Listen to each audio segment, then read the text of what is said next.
Good day, everyone. My name is Anthony Mills. I'm the Executive Director of Global Innovation Institute based in the United States in Grand Rapids, Michigan. And I just want to welcome everyone here with us today to our webinar. Today is Friday, January 28th, 2022. Thank you for joining us, and it's a pleasure to have you with us. As you know, GI&I is the world's leading professional certification, business accreditation, and membership organization around the world. We have people who are certified in many countries all over the world. We have providers who are our partners in many countries around the world, and many activities, different organizations that we're working with all over the world. So it's a pleasure to have all of you who are with us today join us for this webinar today. And we have people today with us, again, from around the world. So today I'm going to introduce our speaker to you, and after I introduce our speaker, I will turn it over to him. So our guest today is Mr. Michael Graber, and Michael is the founder and managing partner of the Southern Growth Studio, soon to be Epic Pivot. And for more than 20 years, Michael has helped more than 250 organizations embed innovation departments and successfully commercialize innovations. His clients have included Claritin, Kimberly-Clark, Fruit of the Loom, Jack Nicklaus, Pepsi, and many more very well-known organizations. Michael also serves on the advisory board of Global Innovation Institute, where we're very happy to have him participate with our advisory board. He's also been listed as one of the top 40 international innovation bloggers for 5 consecutive years now. He's published 2 books and hundreds of articles, and Michael often speaks at various conferences and corporate events. When not working, Michael plays in several bands in his native Memphis, Tennessee, where he resides. Today, Michael will be speaking to us about what it means for an organization to make an epic pivot toward being a purpose-driven organization. So please join me today in welcoming Mr. Michael Graber, and be prepared to start your own epic pivot. Michael, the floor is all yours now. Thank you, Anthony. It's an honor to be here with all of you, and also just to see so many colleagues on the advisory board of the Global Institute of Innovation, as well as clients and friends and colleagues here. So I just want to say that this is the talk about where the future of innovation can go as one possible outcome. And I will say that it's a romance in 3 acts. And by a romance, I'm going to say that we believe in happy endings, and we believe that we can save the species by using some of these methods. And by saving our species and preserving our habitat, we save many other species. And how we do that is by taking many of the methods, the mindsets, the behaviors that we as innovators help our corporate partners, our nonprofit partners, and start to turn those inside the cultures and rebirth the culture, rethink the nature of business itself, right? And start to think about what is a future we can share that is constructive, that is possible, that is life-sustaining and life-giving. And how can you still profit by it? So with that, I'm going to get into the slide deck. The first part of it's a little depressing, I admit, but I have to set the stage. And then from that, we'll get into the there is hope section. So don't leave. If you start despairing or something, we have a support group in the chat room. You can just talk to your brethren and sister in there and begin to make some friends. So I'm going to start with my slides. I'll talk for about 30 minutes. I prefer a conversation more than a presentation. So if you want to put anything in the chat or actually get off mute and just heckle me, you can do that as well. Whatever we need to do. Thank you, Anthony. It's an honor to be here and also to be a member of the organization that does so much for innovation in the world.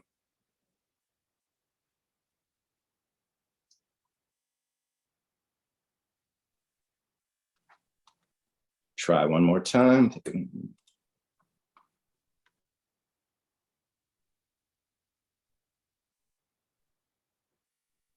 Okay, Anthony, I'm having that same trouble I was having earlier. So we did this. It's all me here. Let me try Hopefully we'll figure it out. We'll figure it out one way or another. I think we have ignition here. Great. We do. So Carry it's on. a little messy. So this talk is called Epic Pivot, a call to action for innovators. And it's all about purposeful transformations. And so just to set the stage, we here at the Southern Growth Studio, we specialize in the successful embedment of innovation for more than 250 clients. And we provide innovation, strategy, and insights. And now under the radar, we've been leading all of these purposeful transformations for some organizations, and the outcomes have just been astounding. And what we've seen is that there's a whole spectrum of value creation. For a while, we helped our clients make so much money, and that's so good in terms of job creation and other things. But then we started thinking about other forms of value and what we could do with some of this. And it just gets very, very exciting. This is the leftovers section, meaning it feels like I'm eating leftovers, which more about me. I'm from my native Memphis, Tennessee. I've lived other parts of the world, but choose to be here and part of the city's renaissance. And welcome any of you to Memphis. If any of you are here, please send me a message and we can talk very meaningfully about the things that we're going to visit about right now. So Act 1 in our 3-act play here is the cursory inventory of the state of the world. How many of you have either changed your jobs, your careers, or have thought about changing it since COVID? And so with that, what we see is that we have had more people literally quitting their jobs for burnout. They're fed up, they're fried. What we've seen is that a loss of 20.5 million jobs in the US. 10 million jobs were open this month, more than 4,000 quit in August. And then as of January, the UK has seen the highest unemployment rate for several decades. And you have to start to scratch the surface and say, why is this happening? Thank you for putting it on mute. What does this stand for? There was an NPR article that was interesting that said the great resignation is really the great renegotiation. But I don't believe that's true. That seems like a Band-Aid effect for reasons that we'll talk about in a minute. One particular reason is how we define work just isn't working for us anymore. You know, with so many people quitting and so many people unhappy. More than 85%, according to a Gallup poll, of people say if they haven't quit their jobs, they would and will as soon as they can. They say that about 79% aren't even paying attention at work, right? And burnout is a syndrome. And then there's been a huge market that's been created here, which is $190 billion spent on the psychological and physical effects of burnout. I think that it's a little bit different, and that the story of work and how we see ourselves in a career, in a job, aren't always tethered to a greater story. And work isn't checking those boxes. And what COVID exposed with us was this longing to be a part of a greater narrative, right? It's not only about wealth inequality and these different crises that we'll talk about, but about this feeling. Work's filling us up with anxiety. The way that we're measured, the way that we're talked to, the way that we're managed just isn't working anymore. And so you have to think about that. And why are so many people risking everything, risking their careers, risking their nest eggs for this sense of meaning in their lives, right? It really is that abstract, or a lack of it.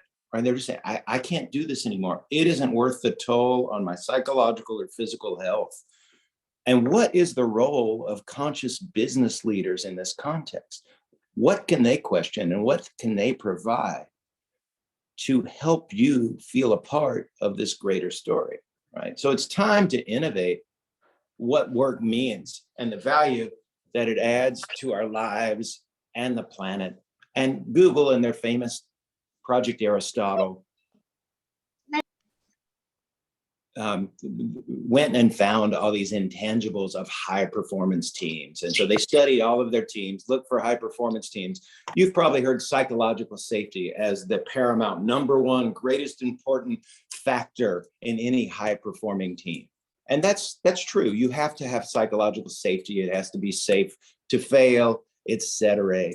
But really starting to think about 4 and 5. What we're seeing through the Great Resignation is that people are seeking meaning at work, and then the impact of their work, a sense of purpose through their work and through their organization. But yet they're not finding it. So instead, there's this term called VUCA. I've been seeing this more and more with innovators, and originally was a military term for the 80s for how people in dangerous war zone tour countries felt. VUCA, we feel things are very volatile. The future is uncertain. There is almost algorithmic complexity. You know, things don't make sense. Old tricks don't work anymore. The old patterns aren't working. And then with that, everything's ambiguous. And then you start to see these paintings of our future here. And on one side, what used to be our Garden of Eden, our habitat, is now through climate change, record fires, record hurricanes, things are happening, record sea levels, etc. You know, and changing so quickly. All the scientists were saying, hey, our prediction's actually coming true. We can't deny it anymore. And so you start to think, well, work's no longer working. It's time to innovate how we work, how we see our professions. Our planet's in peril. Everybody's feeling anxious. That is the emotional tenor of our time, right? And that's, you talk about empathy. If you want to empathize with people, you can start on the level of anxiety and then start to work in compassion. Well, what do we do about it as a team, as a group, as a work family, as a real family? But then just peeling things back. I tend to think we are in the era of 3 major crises globally right now, all right? We don't even know what's real, but we've never had this many refugees historically afoot on the planet at any time, right? And this is, you hear about all the turmoil in Europe from people coming to Syria, Yemen, other places. You also hear about it in the US, but it is literally millions of people. And then with the climate crisis, we've never seen such unprecedented waves of climate change. And then there's the talk of all the climate refugees that are going to happen, the scarcity of water. But then we have a crisis of truth and meaning, which might be the scariest point, because we don't know what's real and we don't share a vision of an objective truth. So if we don't share a vision of an objective truth, we can't have what I would call compassionate leadership that starts in an organization and sets not only the strategy, the budget, and secures the finances and starts to work on the culture, but most importantly, they set the emotional tenor and set a vision for a place. But if we don't agree on the facts, we can't agree on a vision. And so everything, the structure, the strategy, how we work together becomes an argument, a schism. So in a land of a crisis in truth and meaning, you really start to wonder about reality itself. And so I question, what can I do about it? What can you do about it? If most of our major systems are changing or need to change, the economic system, you know, many economists call what we have had since the Industrial Revolution a death economy. We've got externalities that companies don't have to take responsibility for polluting waterways, you know, for trash, for litter, for filling up landfills. We have energy systems that are overspent and taxed. We have environmental systems and educational systems that need to be completely rebirthed. And COVID definitely accelerated awareness of this rate of change. But all these factors were reaching a boiling point. Instead, as Chompao Rinpoche has often said, in the West, we were just afflicted by what he calls the curse of the West, which was busyness, which he also referred to as active laziness. We were running around too quickly, too stressed out to actually notice a lot of these things and make the seismic shifts that need to happen. But no more. Everyone is saying, okay, I can't take work. We need to find a new way. What can we do? And we've given governments and traditional nonprofits a long time to fix these problems. And we've given them many resources, but they haven't. And so you have to question, what role does the private sector play in making this planet a habitable one, in making your community the best it can be? What role does an organization play? And so before we get to the next stage here, which is what is your responsibility as an innovator, let's just break that down. Because so much of how we think about business came from the Industrial Revolution.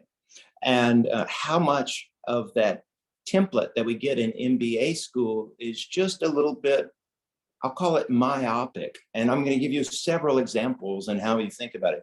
At the birth of how we think about business, which was the apex of the Industrial Revolution, we had Robert Winslow Taylor, who was the first management consultant, who was going into factories and plants and saying, well, throw out all the artisans. We need people who are replaceable, cogs in a machine. And anybody who is too special, too talented, just throw them out. They're not helpful or anything. So we've lost some of our better contributors and a sense of the craft in the machinery to make everything scalable quickly.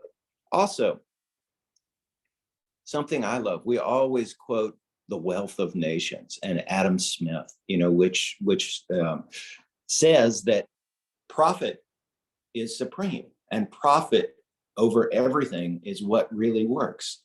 But what we don't quote, and I've never heard it quoted ever at a business school, is a book that he published less than a year after The Wealth of Nations, which is The Theory of Moral Sentiment. And the way I'll characterize those two books is that The Wealth of Nations was kind of the paternal, driven, forceful male principalities, just this real kind of aggressive, profit-laden. But the other side, which is really interesting, was more the maternal. This is what businesses can do to make a better life, to take care of your family, to take care of your community. It was very pro-human, very, very pro-community, very, very pro-workers' rights. But no one ever quotes that book. It's summarily ignored. Similarly, in the way that we think about business in this sort of Jack Welch type manner, right? When top five, everybody else goes, et cetera. We always quote Darwin. And if you really look at and break down the origin of species, survival of the fittest is quoted 4 times, ladies and gentlemen, 4 times. But the word love is in it more than 400. Have you ever heard that before, right? And then even, last point here, I could go on and on here. I could speak for an hour about this point. Even how we think about marketing is very dehumanizing. It's very objectifying. It comes from a archery term, literally, to hit the mark. And from that, we think about these objects to whom we're selling, B2B, B2C, instead of humans who are the subjects of their own story and have a complex life. And our brands, our products, our services, our experiences should think about and honor those human lives and give some type of value that's not just a quick transaction, right? But goes a level deeper. So the question I want to go back to is knowing all this and knowing that what got us here isn't going to take us into the emerging era. I'm going to go back to what role can our organizations play, and then how our innovators particularly attuned for this? And I'm going to go ahead and give one point of the punchline, which is, to me, a robust innovation discipline inside a large nonprofit or a corporation probably should be working with the HR department, working on the culture, while also handling and empowered to handle the future of work, right? Whatever that means, the new products, the new services, the new experiences, yes, but also the culture pieces, right? What does that look like? And also that meaning and purpose piece. So what can you do about it? What can we do about it? This is the question of our era. We've got these multiple crises going on, right?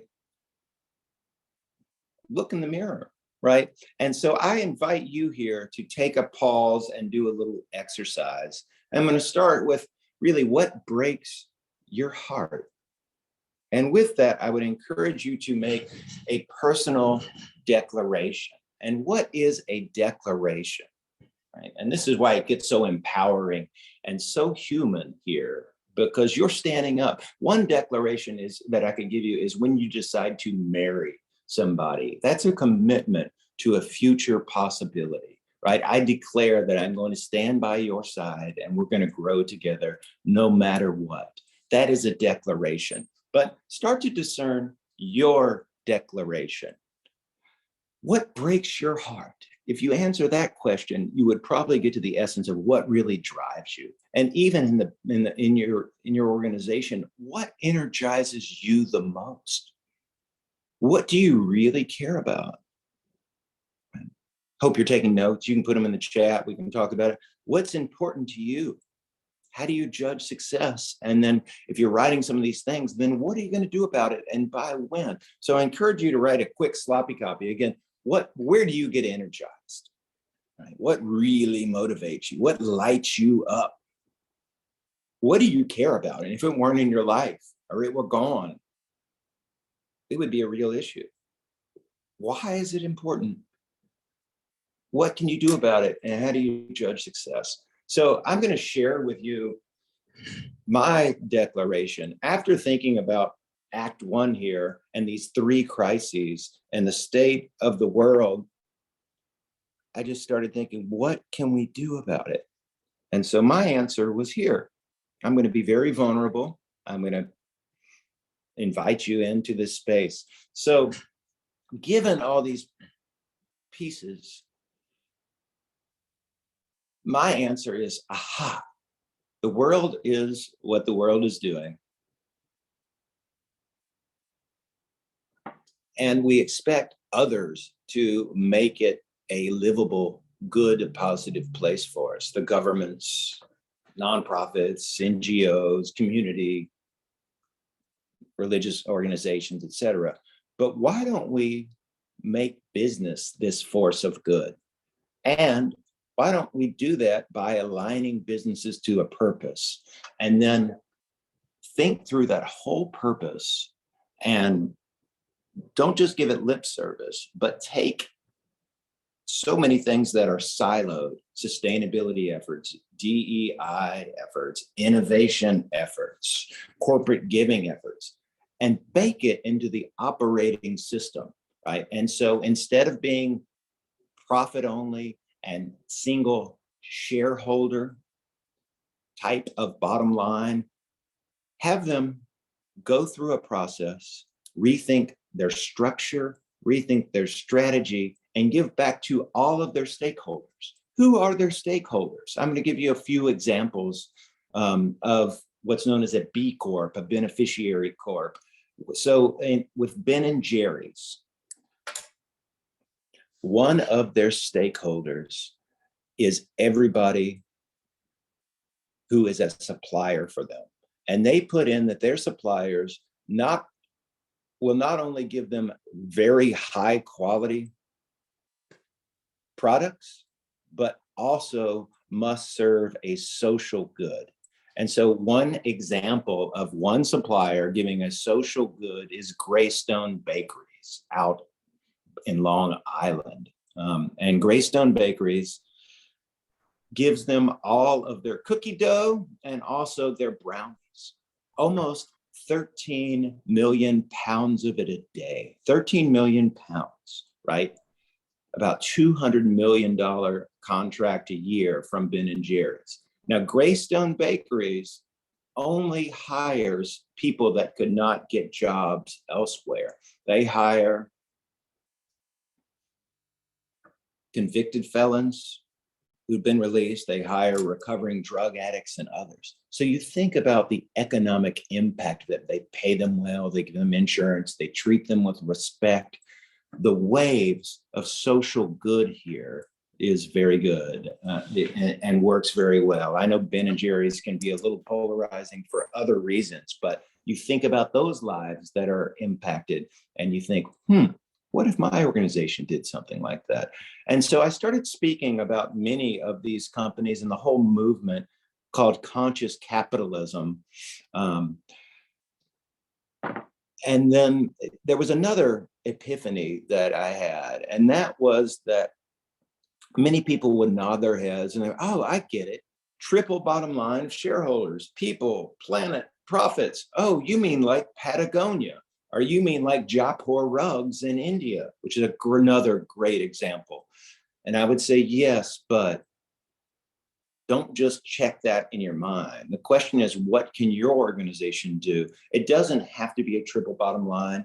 You don't have to be a B Corp, but how can you recalibrate to make your culture and its people your most competitive asset by really treating them as humans, and begin to think about all the value you can create in the community and then create a legacy. So part of what we're doing with our declaration is going to privately held companies, manufacturing companies, and thinking, what can you do? Why should you do this? Why is it important to make business a force of good by going through these purposeful transformations and inspiring people to create value at every touch point and help them live up to their inherent potential?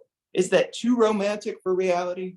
We don't think so. We think it's very much, it's just time in the history of the planet, in the history of business, for business to innovate and to reframe, and for companies to wake up and play a positive role on the planet, on the lives of the people in their network, and in the communities where they do business.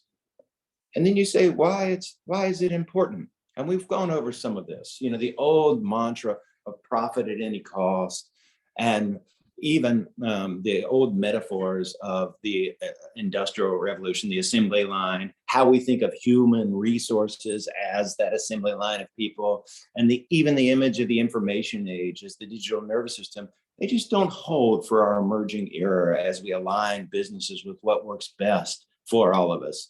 And smart companies are already leading the way. So we've mentioned that nonprofits, governments, and NGOs, they haven't solved our most vexing issues, but the private sector has the scale, has the influence, and has the ability. We see that they have the ability to create value at every touch point and be much more significant than they are today.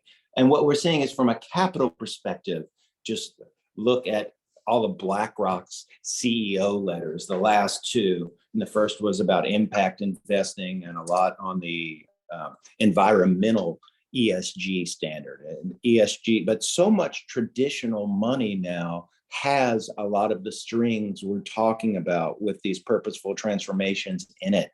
They really think that there's an environmental, a social, and governance aspect that every company should adhere to and should measure, right? So if you're going to go out and capitalize your debt, you're going to have to start thinking along these lines anyway, because these banks are savvy. They know that these companies are not going to be as subject to the vicissitudes of the Great Resignation. They know that teams are going to be highly engaged. They also know that these types of organizations that give purpose and meaning through their work and through their organization are going to create these brands that we're talking about. And so they understand that it really creates not only actual value, but strategic and brand value. And then you get the employee intention, engagement. And then most importantly, one other aspect of the Industrial Revolution that was quoted from T.S. Eliot when he called it a dislocation of the sensibilities. And what does that phrase mean? Everything became so compartmentalized, right? Business became this monolithic entity. Oh, it's industry friendly, it's business friendly, but it doesn't take responsibility for the larger systems of life, whether it is the ways of the planet or the ways of nation states or the ways of international diplomacy. The markets become just this isolated thing. But in reality, it's really not. So getting into this holistic view of what business can do begins to free us from that. And then, probably most importantly, if you're going to make this argument to your stakeholders, your C-level, is that you can do very, very well by doing good in the world. It's not this do-gooder notion, but books such as Firms of Endearment and study after study in the Harvard Business Review show us that these values-based companies, as they've been called, they outperform a lot of their profit-only based companies by 13x to 1. So a 13x to 1 return there, which is just phenomenal compared to profit-only led companies in the open market year after year. So you start to think about that and you say, I can create a legacy with my company. I can do some social good. My people are going to be happy and inspired, and I can make at least 10 times more money. And my question to you is, why wouldn't you do that, right? Why wouldn't you do that? As a leader of a corporation, why not go through that? And then getting into Act 3, we talked about the roots of business being in the Industrial Revolution. And I'm convinced that we are now on the precipice of a new era. Instead of business to business, business to consumer, the information age, I call it the age of rediscovery, or the human to human era. What's really important are relationships, our values, is that interconnectedness that we've talked about to people, to other species, to the planet.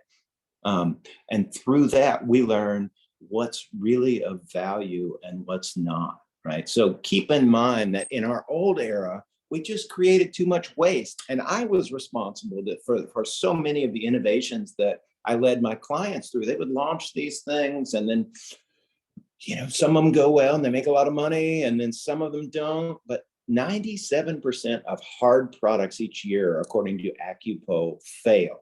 And why did we create those?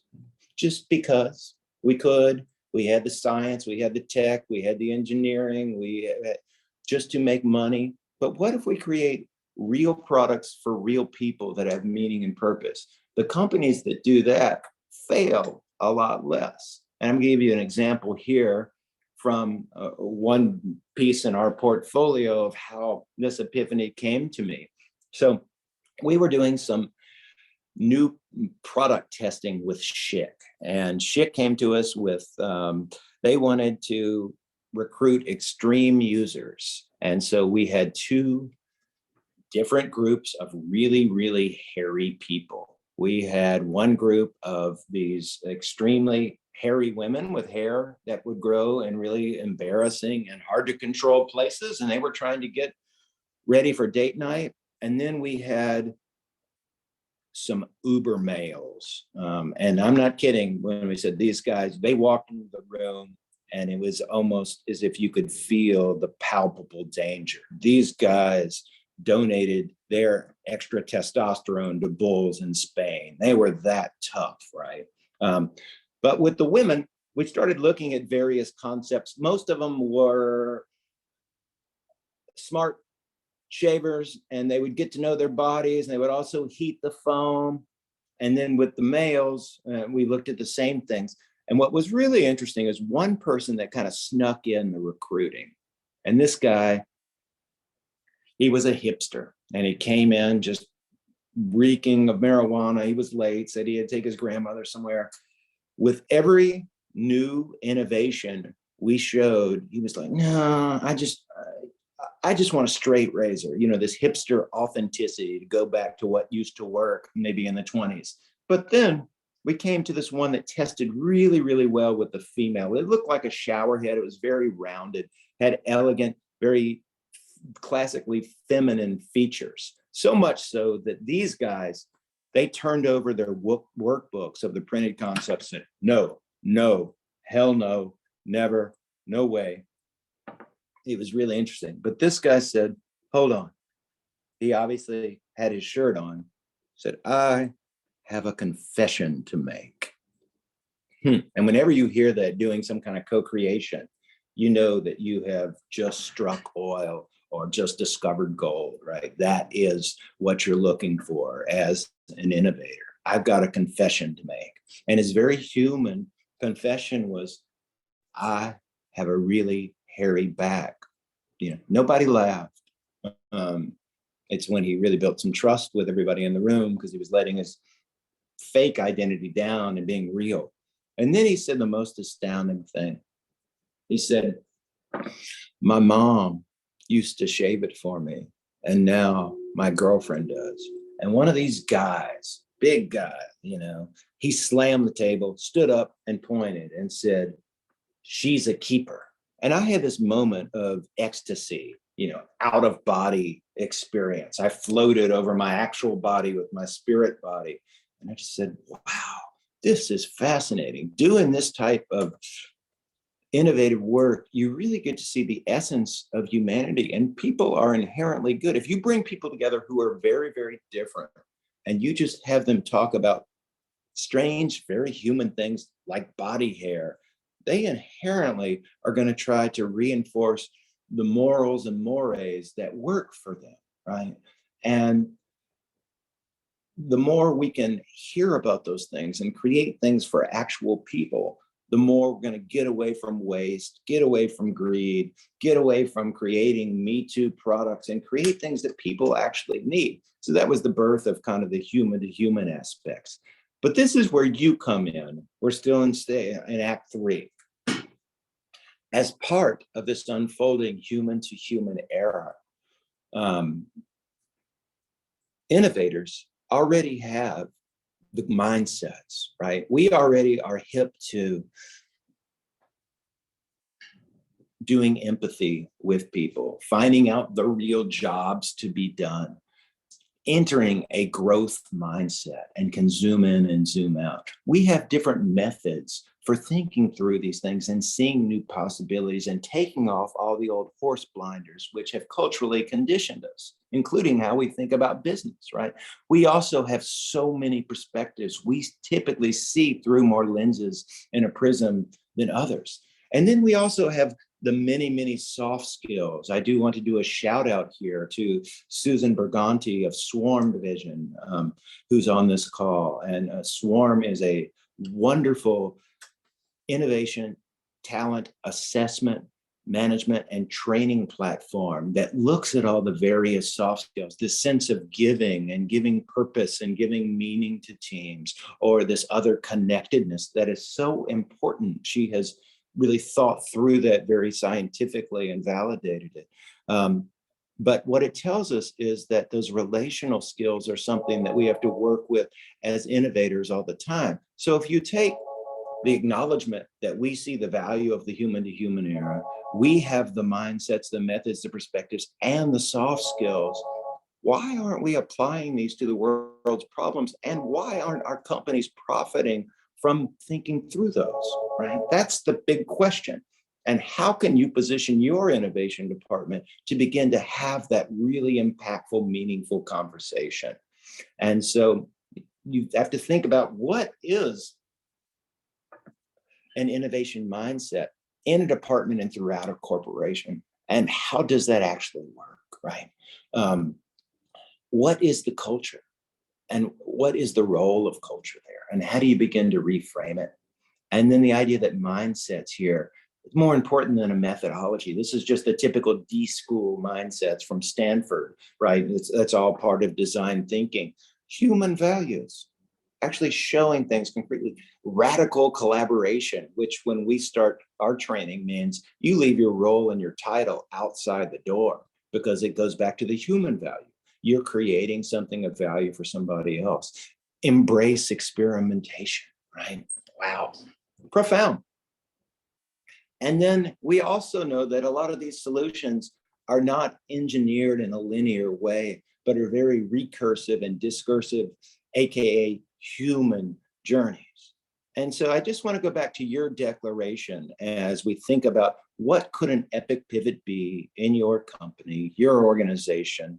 What role could you have? And what could you possibly be aiming for? And so as you're doing it, I want to give you a little advice from the great writer Annie Dillard. And that is, if you're aiming, don't aim for the chopping block. Instead, aim for the piece of wood under it, and you go for the chopping block. And your chopping block, that's really going to galvanize everybody inside your organization, let them see the true nature of innovation, which is reframing everything for a life that is better for everybody, through which we can all prosper and which they can do well, is that overriding purpose. So I'm going to turn off my screen. Thank you all for being here, and welcome any questions, any conversation, any hecklers, anybody who wants to argue any points. So everyone can feel free to jump in. You can either post questions if you have questions on the chat, or you can turn on your video and jump in and present a question. So if anyone has a question or thought they want to discuss with Michael, go ahead and put that forward. I see that Nadine. Hey, Nadine, how are you? I'm good. I'll turn my camera on for a second.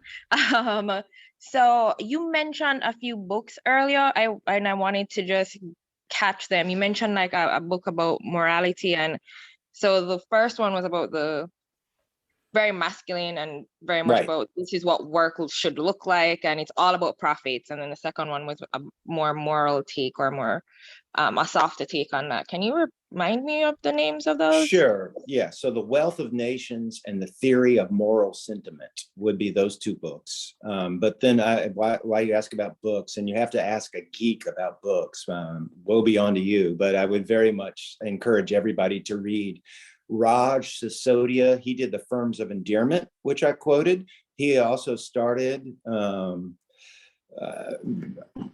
Conscious Capitalism, and that book is wonderful. But what's even better than that is The Healing Organization by Raj Sisodia, co-authored with Michael Gelb, who wrote How to Think Like Leonardo da Vinci. So they took the basis of conscious capitalism and some of this really wild, disruptive, wicked thinking and blended those together. So thank you for everybody putting those. Hope that helps, Nadine. Yeah, Barry. Thank you. Good to see you. Hello, Michael. So great to meet you and the community here. I'm not quite sure how I ended up here, but I'm glad I did. I just wanted to, first of all, say thank you for that, and for your epiphany and your thinking. You mentioned the influence of Darwinism earlier on, and this is something we've studied really very closely for a book and a project called Humane Economics, seeking to understand the roots of the crises that we still have and why we still have them after decades. And it's very clear when you trace back to Adam Smith, and through Adam Smith and through the Friedman and the Friedman movement and neoclassical economics, that the understanding of Darwinism was mistaken. It was sort of based on the same understanding of Darwinism which gave us eugenics and the way that the Nazi Germany treated people, which is why we've got a sociopathic culture that the B Corp movement is trying to move us away from. And it really is very strong once you kind of get into the research and see that. And you're absolutely right, Michael, that there's an understanding that comes mostly, I think, from the research that we've done. It's pretty clear it wasn't so much Adam Smith, it was the people who came after him, right, and modeled on a part of his thinking. indeed. So I just wanted to affirm that. Thank you. Yeah. And to mention that we're working very much in parallel with you and in harmony with what you've been saying today. And thank you. And please find me on LinkedIn. And there is a great book called Humanizing the Economy by the Canadian John Restakis, which is just a wonderful book. As well, I love the work of John Perkins, and he talks about the life economy versus the death economy, which is the death economy, of course, is the neoliberal kind of Reaganomics under the Clinton era type economic justifications for some detrimental moves. But there's a lot of good thinking. But I'd love to follow up further, Barry. Thank you so much. I'm glad the talk resonated with me. Great. Stephen. Right. Yeah. Stephen, you're muted. Let's have you unmute.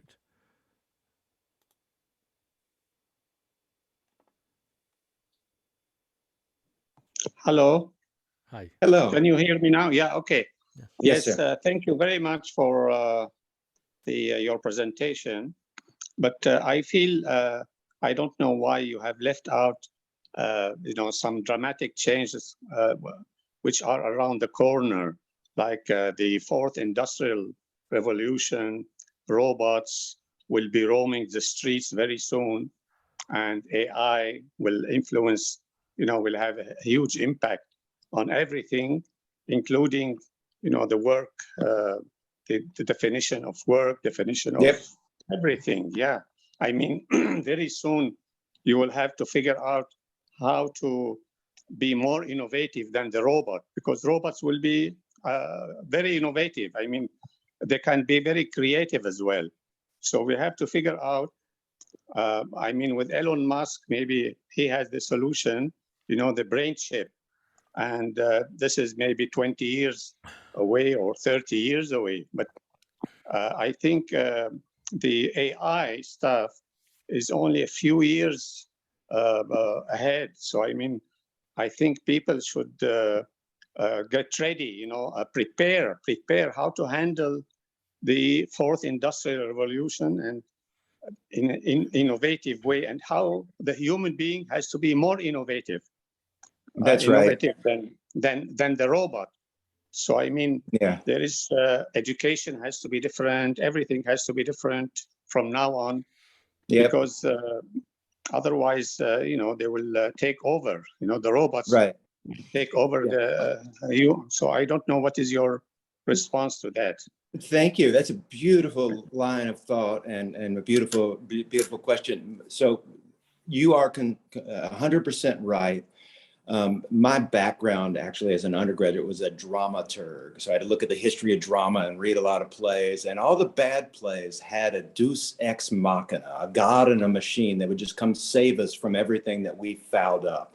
And so my talk was based on us, you, me, really, not a machine coming and saving us from ourselves, but we taking responsibility. And that's at root of what I'm talking about. We need to be responsible for our actions on the planet. We need to be responsible for our company's actions on the planet. We need to be responsible for the robots' actions. But it's up to us. We program the robots, right? It's not, they may start to have consciousness and start to take over and liberate us from some draconian task. However, what is your reaction to that? It's about you, the human, not about the robot, ultimately. That's why I talk about these things in this way.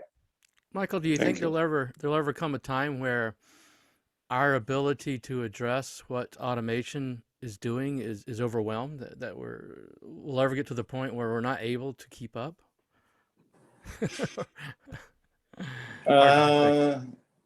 I bet people feel that way already, and I bet they felt that way in the first industrial revolution. You can just look at William Blake's poem London, right? And to sense that. But I think we feel that way. I felt that way getting this tablet ready for this talk just before we let everybody else on the call.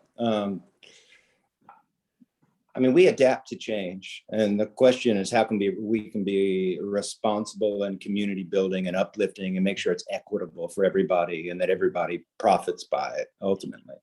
But I'm not enough of a futurist to answer that question correctly. Michael, there were a couple of questions in the chat. One from Kolawale. He says, I've been reflecting on how we can turn this attrition of employees to attraction. What do you think is critical for leaders to watch out for and implement on the short and long term in terms of really attracting and keeping people engaged? Any corporate grandstanding or any kinds of odd policies and rules are just going to be met with more symptoms of the Great Resignation. So my advice is for the leaders to take their mask off, maybe unbutton their top button and just talk and get real and listen instead of trying to take a position.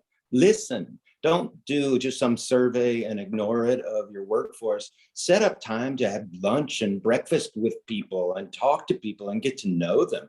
Again, this is the human to human era, and the organizations and corporations that are going to prosper recognize the humanity of their workforce. They're not trying to think in terms of human resources. They're trying to think of employee empowerment.